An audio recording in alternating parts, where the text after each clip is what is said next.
You are listening to Viewpoints from PlaceCloud. Cultural researchers tell stories of places from around the world. For the full multimedia experience and to support the creators you enjoy, visit placecloud.io. Despite its name, the Crossbones Churchyard is unhallowed ground. It was never connected to any sort of church in any way, and the name churchyard here refers to the fact that it's the burial site of possibly as many as 15,000 people, most of whom were sex workers or their children, before it was closed in 1853 for sanitation reasons. Although sex work was perfectly legal in the medieval and early modern periods, it was still a sin. That's because any sex that was happening outside of the bounds of marriage and not specifically for the purposes of procreation was a sin. Therefore, if a woman died while selling sex, she was an unrepentant sinner and couldn't be allowed a proper church burial. Similarly, the children born out of wedlock to these sinful women weren't allowed burial within a church if they hadn't received baptism.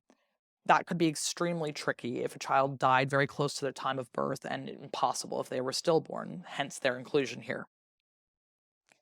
As harsh as all this sounds, repentance for the sin of sex work was readily granted by both the Catholic Church and the Church of England in the medieval and early modern period. If a woman wished to be forgiven, she simply had to go confess her sins, and she would receive a penance that said that she had to be married and leave sex work. However, because of the social stigma, suitors weren't exactly forthcoming for most sex workers. To encourage their marriage, in London, criminals could be let off of their sentences if they agreed to marry a sex worker.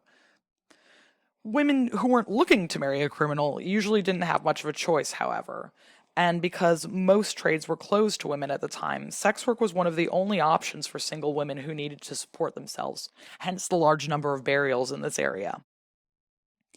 This is an important place to consider because most of the women who died here and who were shunned as sinners were working in the jurisdiction of the Bishop of Winchester, whose palace is right around the corner. His great wealth was enhanced in no small part by the rents from the brothels in his diocese. He was happy to make money off of the sex work that was happening, but absent when the women paying his bills lay dying and dead. The moment sex workers were no longer useful to the wealthy and powerful, they were discarded.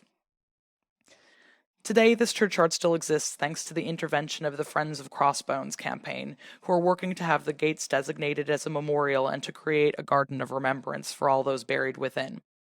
You can find out more about the project at crossbones.org.uk.